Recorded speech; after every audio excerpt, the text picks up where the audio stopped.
લાલા જયસવાલની 75 કરોડની મિલકતો જપ્ત કરવા મામલે ગૃહ વિભાગ પાસે માંગી મંજૂરી। વડોદરા જિલ્લા પોલીસે રતનપુરના કુખ્યાત બુટલેગર રાકેશ ઉર્ફે લાલા જયસવાલ સામે કાયદાકીય સંકંજો વધુ કડક બનાવ્યો છે। ગેરકાયદેસર પ્રવૃત્તિઓ પર આકરા પ્રહારો કરતા પોલીસે લાલા જયસવાલની અંદાજિત રૂપિયા 75 કરોડથી વધુની કિંમતી બેનામી મિલકતો જપ્ત કરવા માટેની કવાયત હાથ ધરી છે। આ મામલે જિલ્લા પોલીસ દ્વારા ગુનાહિત પ્રવૃત્તિઓ થકી વસાવેલી આ તમામ મિલકતોને સત્તાવાર રીતે ટાંચમાં લેવા માટે રાજ્યના ગૃહ વિભાગ સમક્ષ મંજૂરી માંગવામાં આવી છે। પોલીસની પ્રાથમિક તપાસમાં પર્દાફાશ થયો છે કે આ બુટલેગરે દારૂના કાળા કારોબાર થકી અઢળક સંપત્તિ એકઠી કરી છે અને તે કાળી કમાણીને સફેદમાં ફેરવવા વિવિધ રોકાણો કર્યા છે।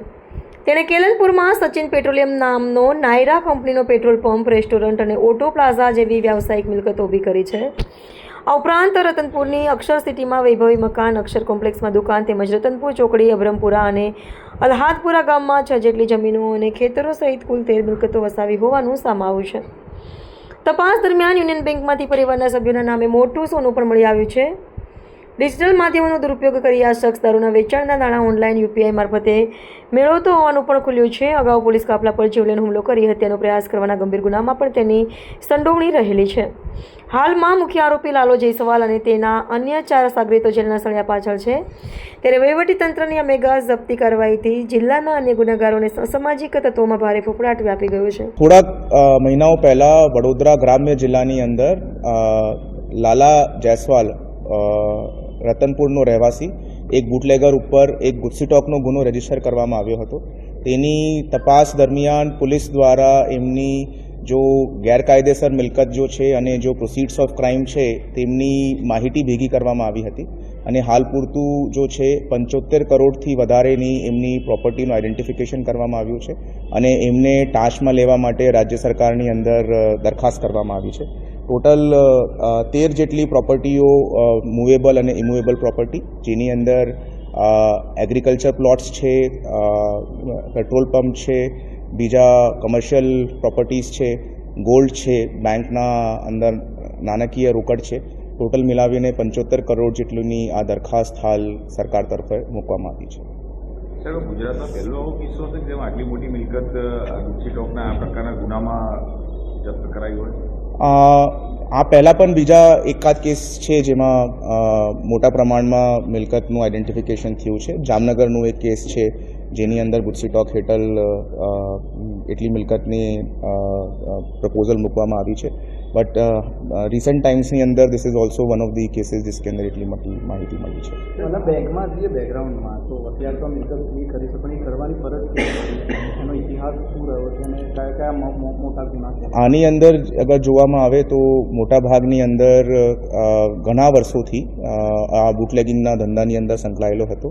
એમના ઉપર પોલીસની રેડિંગ પાર્ટી ઉપર અસોલ્ટ કરીને અટેમ્પ્ટ ટુ મર્ડર કરવાનો ગુનાઓ પણ એની અંદર સામેલ છે અને બીજા એરિયાની અંદર નાની મોટી માથાકૂટની અંદર એ સંકળાયેલો હતો। બટ આ એમનું જો ક્રિમિનલ એમ્પાયર છે એ બુટલેગિંગ સાથે એક ઓર્ગેનાઇઝડ ક્રાઇમ વેની અંદર એ લોકો જો છે આચરતા હતા અને કેવી રીતે આ જો ક્રાઇમથી જો પ્રોપર કમાણી થાય છે એ કમાણીને કેવી રીતે વાઇટ કરીને ઇન્વેસ્ટ કરવાનું છે, કેવી રીતે એમના ટ્રાન્ઝેક્શન્સ કરવાના છે, કેવી રીતે બેંકોથી લોનો મેળવવાની છે, એ તમામ પાસાઓ જો છે તપાસની અંદર સામે આવ્યા છે અને આ તમામ જો ફાઇનાન્શિયલ ઇરેગ્યુલારિટીઝ છે એમનું ગુસ્સીટોકની સંબંધિત કલમ હેઠળ અમે ટાંચ માટેની કાર્યવાહી હાથ ધરાવી છે। તમામ જે 75 કરોડની પ્રોપર્ટી છે એ ક્રાઇમ કરીને મેળવેલા રૂપિયાથી ખરીદી છે બતાવી છે એવું કહ્યું? यस, मोस्ट ऑफ द हम लोग इसको प्रस्थापित कर पाए हैं कागज के ऊपर कि भाई जो नाणकीय व्यवहार है वो किस तरीके से फ्लो करता था। એ યુપીઆઈ હેઠળથી જો દારૂનું વેચાણ થાય એમના પૈસા યુપીઆઈ હેઠળથી લેતા હતા, પછી એક બિઝનેસનું ફ્રન્ટ બનાવીને એની અંદર એ બિઝનેસ ટ્રાન્ઝેક્શન તરીકે બતાવતા હતા અને પછી એ બધા પૈસા એક બેંક એકાઉન્ટની અંદર એકત્રિત કરીને એમના દ્વારા પ્રોપર્ટી ખરીદી હોય એ તમામ પૂરેપૂરી ફાઇનાન્શિયલ ટ્રેલ પોલીસ દ્વારા પ્રસ્થાપિત કરવામાં આવી છે।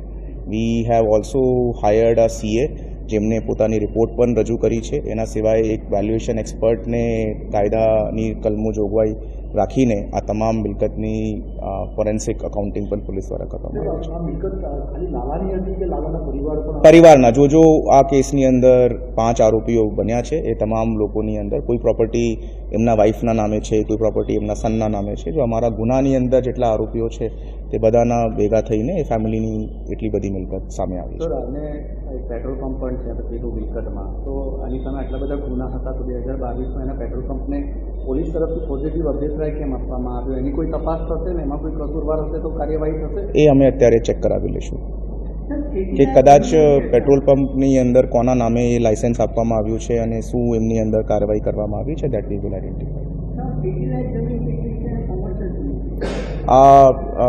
આપને પ્રેસ નોટની અંદર આ બધી જમીનો જો છે તે આપી દીધી છે. ભાઈ પેટ્રોલ પંપ હોય તો એ કોમર્શિયલ એક્ટિવિટી માટે છે, બાકી જો જમીનો છે તે ખેતીલાયક જમીનો છે. ક્ષેત્રફળ સાથે લખ્યું છે પ્રેસ નોટની અંદર, એ અમે મળાવ્યું. કુલ મળી કેટલા ગુના હતા? We will share those details.